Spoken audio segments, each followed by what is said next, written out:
남에게 휘둘리지 않고 나를 지키는 법. 시어머니 때문에 미치겠어요. 어떻게 하면 좋을까요? 며느리가 나한테 어떻게 그럴 수 있어요? 나 같은 시어머니가 어디 있다고. 가끔 독자들이 나에게 이런 질문을 해 올 때마다 나는 매우 곤혹스러웠다. 나 또한 고부간의 갈등에서 자유롭지 못했기 때문이다. 내 시어머니는 남자와 여자가 같은 상에서 밥을 먹는다는 것을 생각조차 해본 적이 없는 분이었다. 또 자수성가한 아들이 기특하기만 한데 그 아들의 뒷바라지를 해야 할 며느리가 결혼하고도 계속 일하는 걸 늘 못마땅해 했다. 군의관인 남편 월급만으로는 집안 살림을 꾸릴 수가 없는 형편이었는데도 말이다. 저녁상을 차려야 하는데 조금이라도 집에 늦게 가면 살얼음판을 걷는 것 같았다. 너무 속상해서 변명이라도 할라 치면 어머니는 늘 그렇게 말했다. 내가 그것도 모르는 사람 같아? 내가 애들도 하나 제대로 못 키우는 사람이냐? 어느 날엔가는 딸의 머리를 자르고 들어왔는데 시어머니가 갑자기 버럭 화를 냈다. 소녀의 머리를 따주는 게 당신의 낙인데 며느리가 감히 손녀의 머리를 단발로 잘라 버렸기 때문이다. 그 일로 시어머니는 사흘 동안 벽을 보며 누워서 식사를 거부했다. 그동안 나는 계속 잘못했다고 빌어야만 했다. 기가 막혔다. 내가 뭘 그렇게 잘못했기에 이렇게까지 시어머니에게 구박을 받아야 하는지 이해가 되지 않았다. 시어머니가 너무 밉고 화가 나 잠을 이루지 못했다. 매일 새벽까지 잠을 못 자고 끙끙거리던 어느 날 갑자기 이러다 내가 죽겠다는 생각이 들었다. 그 후 나는 살기 위해 나름대로의 해결 방법을 찾기 시작했다. 다음은 많은 시행착오 끝에 찾아낸 남에게 휘둘리지 않고 나를 지키는 법들이다. 1. 외워버릴 것. 시어머니와의 갈등을 해결하기 위해 내가 가장 먼저 선택한 방법이다. 처음에 나는 시어머니가 듣기 싫은 소리를 하거나 이해할 수 없는 행동을 하면 어떻게 저럴 수가 있지? 정말 왜 저러시는 거야? 하며 짜증을 냈다. 시어머니를 이해하거나 상황을 논리적으로 납득하기 위해 무진장 애써 보기도 했다.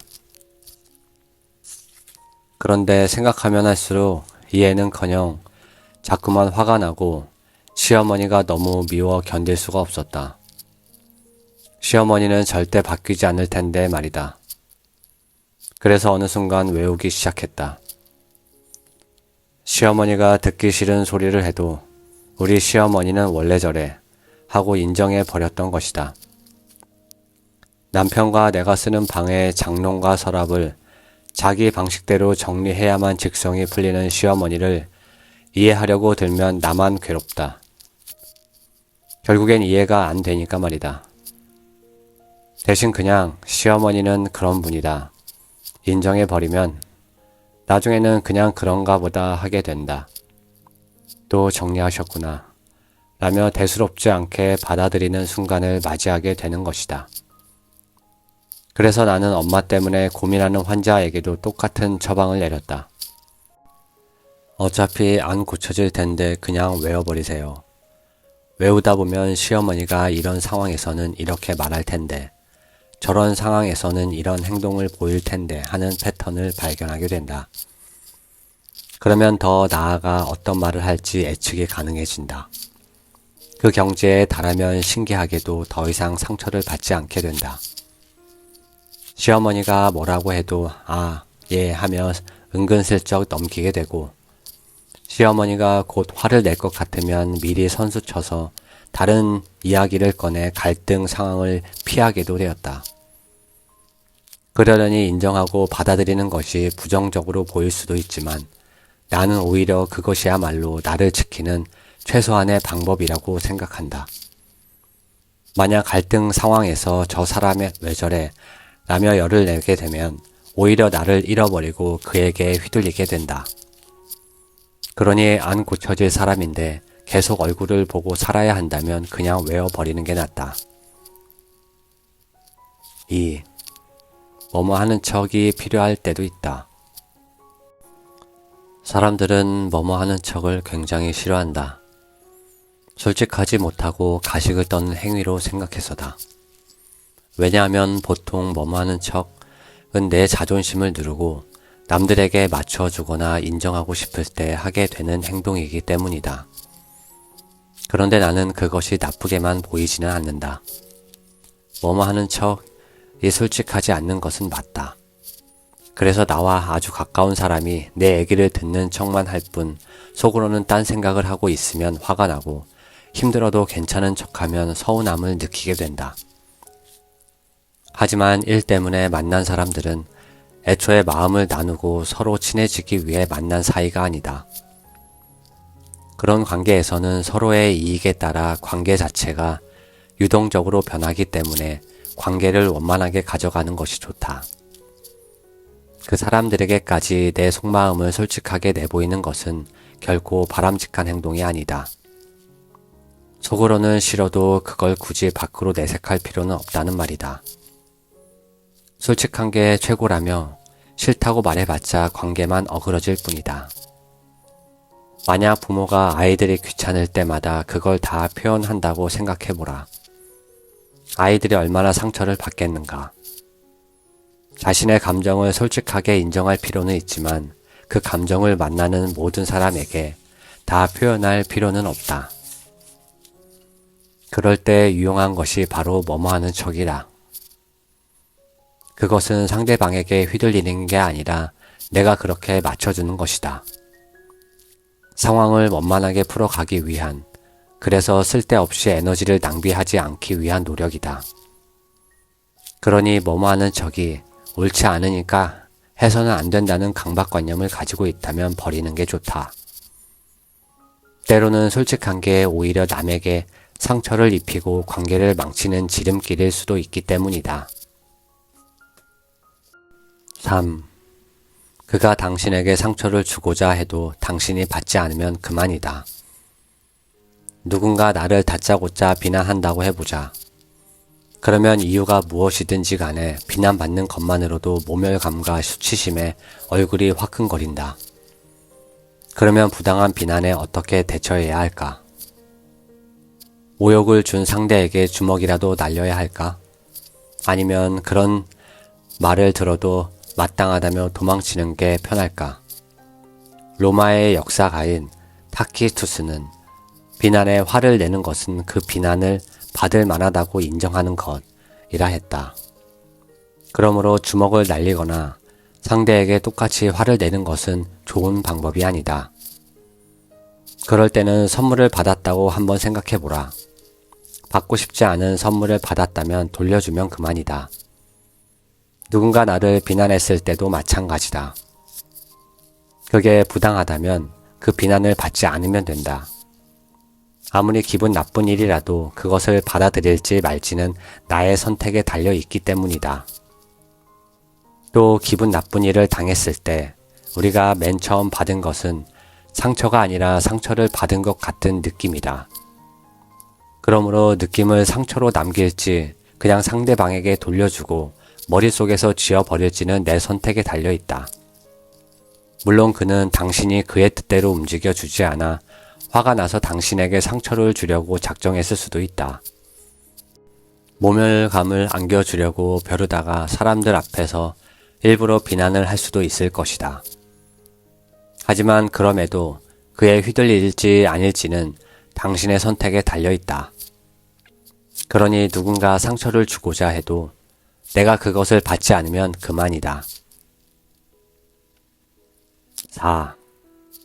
더 이상 그가 당신을 함부로 대하지 못하게 할 것. 그가 당신의 인생에서 중요한 사람이 아니라면 더 이상 고민하지 마라. 자책하지도 마라.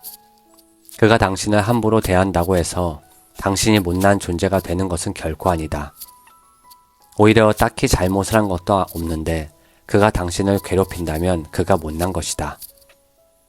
그리고 그가 당신을 함부로 대하지 못하게 만들고 싶다면 그와의 관계를 풀기 위해 너무 애쓰지 말고 거기에 쓸 에너지를 당신을 업그레이드 하는데 썼으면 좋겠다. 기술을 연마하고 실력을 키우는 데 집중해서 그 사람 위로 올라가 버리는 것이다.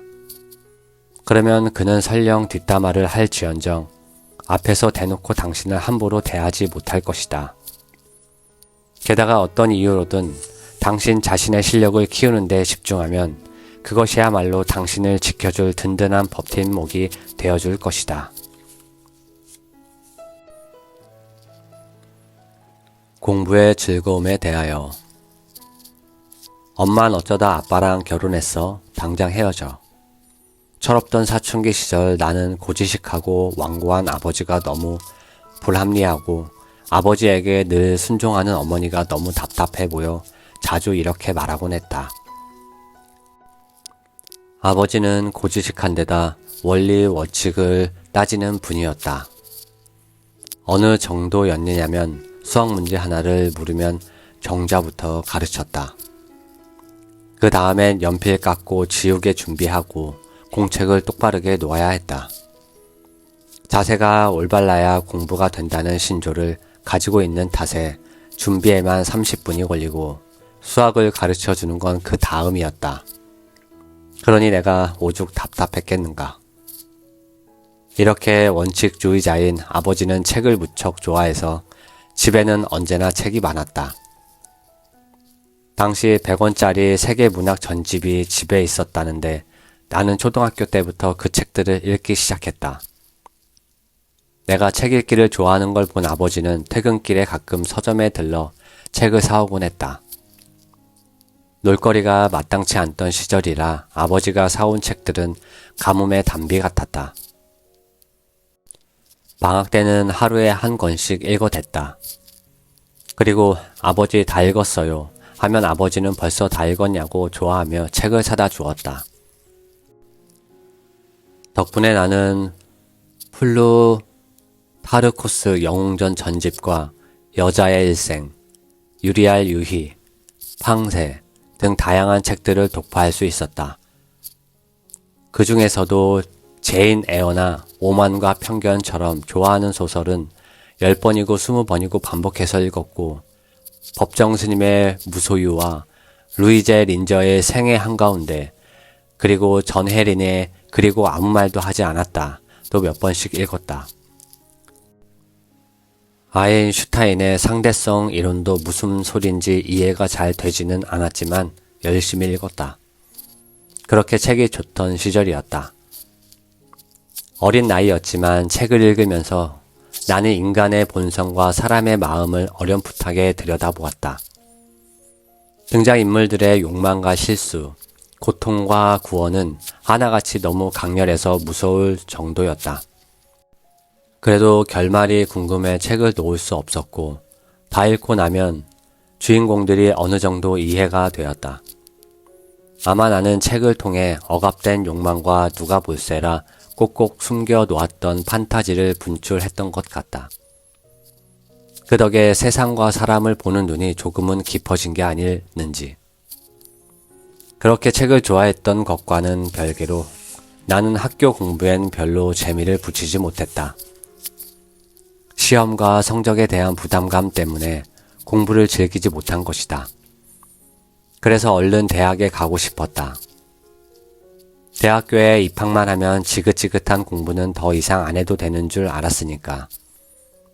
그런데 웬걸 대학에 들어가니 고등학교 때보다 공부해야 할 게 훨씬 많았다. 수없이 많은 뼈조각과 힘줄의 이름을 외우며 나는 정신과 의사가 되려는데도 이런 것까지 배워야 하는 거야? 라며 투덜거렸다. 그렇게 수험생보다 더 바쁜 의과대학을 다니면서 생각했다. 전문 일만 따면 이제 정말 공부는 끝이겠지. 이제 배운 걸 평생 써먹으면서 살면 된다. 라고. 그런데 참 이상한 일이다. 내 평생 공부가 가장 재미있었던 시절은 다름 아닌 전문의를 딴 직후였으니 말이다. 시험도 없으니 공부를 해야만 하는 이유가 딱히 있었던 것도 아니었다.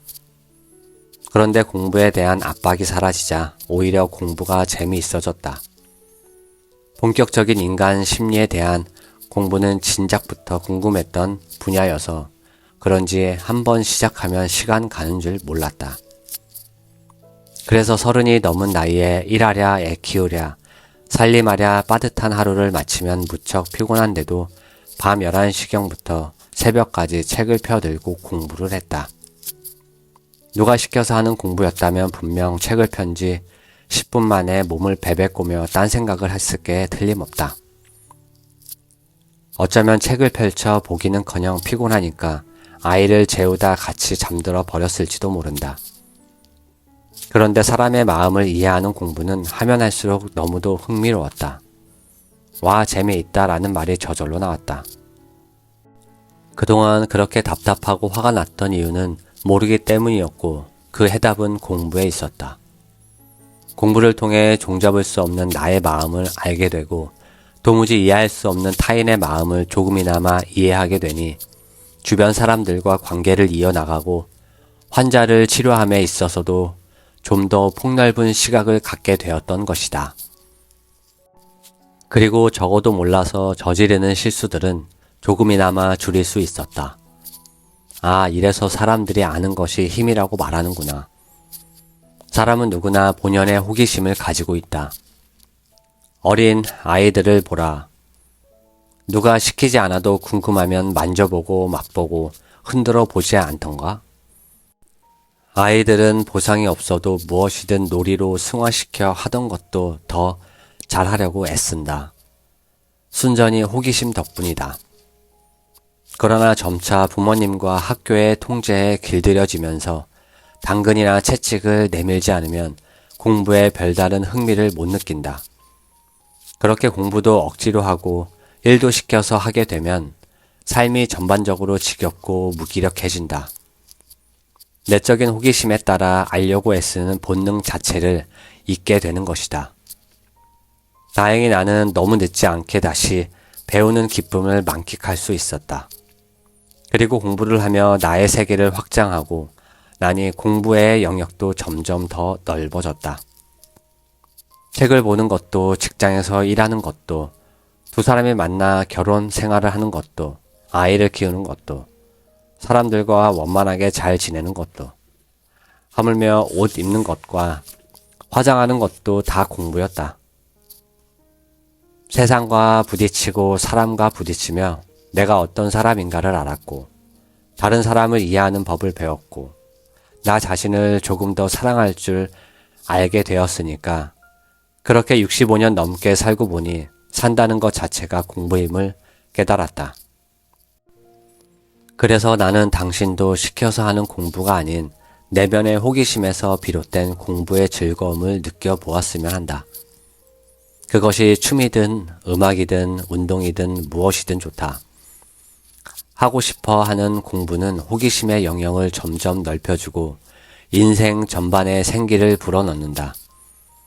그래서 그저 재미로 인문학 강좌를 듣거나 취미 활동에 열심인 나이 지긋한 어르신들의 얼굴이 꼭 청소년처럼 해맑지 않던가? 로마의 정치가 카토는 80의 나이에 그리스어를 배우기 시작했다. 그리스의 역사가 플루타르코스 역시 80살에 라틴어를 배우기 시작했고 그리스의 철학자 소크라테스는 60을 넘긴 나이에 악기를 배우기 시작했다. 또 90살의 나이로 생을 마친 미켈란젤로의 좌우명은 나는 아직도 공부한다 였다고 한다. 죽을 때까지 알고 싶고 성장하고 싶은 게 인간이다. 또 즐기려고만 한다면 공부야말로 기력이 달리고 활동 반경이 좁아지는 노년에도 인생을 재미있고 보람차게 살 수 있는 비결이다. 하지만 이 또한 젊은 시절부터 갈고 닦지 않으면 나이 들어 즐기기가 어렵다. 그러니 너무 늦기 전에 호기심을 발동시켜 공부의 세계를 탐험해 볼 일이다. 나는 앞으로 어떤 공부를 하며 남은 생을 즐기게 될까? 사람의 마음이 궁금한 나는 세상 온 천지가 공부거리니 공부가 끝날까봐 걱정할 일은 면해 참으로 다행이다.